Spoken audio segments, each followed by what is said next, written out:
اگر تھی اکس لڑائی چھو نا کرناون تیل یہ ویڈیو تہند خاطر واریاہ زیادہ امپارٹنٹ تکیازِ یتھ ویڈیوس مز لگو تہ پتہ یس شخص اکس پان ون لڑائی کرنائے نا تمس ست کیا گژھِ ییٚلہِ قیامت برپا گژھِ دوستو یہ ویڈیو کرزون زیادہ کھوتہ زیادہ شیئر تکیازِ یہ گژھِ تمن لکن تام واتن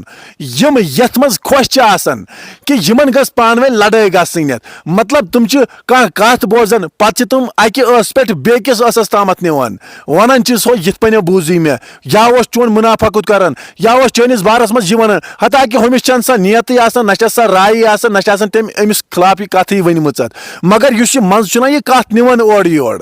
صرف امہ غرض کہ یمن گژھِ پان ون لڑائی گژھٕنۍ یمن گوٚژھ پان ون جگڑٕ گژھُن یمن گٔژھ پان ون نفرت گژھٕنۍ تمس ست کیا گژھِ ییٚلہِ روزِ مشر برپا گژھِ یہ ویڈیو کرزون زیادہ کھوتہ زیادہ شیئر ولو وچھو تُہۍ گۄڈٕ یہ ویڈیو ٲخر کیا گژھِ أمس شخصس ست یُس أکِس پان ون لڑائی کرنائے نفرت کرنائے فساد تلنائے لوگوں کے درمیان لڑائیاں کرانے والے کا انجام کیا ہوتا ہے۔ ناظرین، رسول صلی اللہ علیہ وسلم نے فرمایا کہ قیامت کے دن سب سے بدترین شخص وہ ہوگا جو دو لوگوں کے درمیان آ کر بات کو ایک سے دوسرے تک لے جائے تاکہ ان کے درمیان فساد کرے۔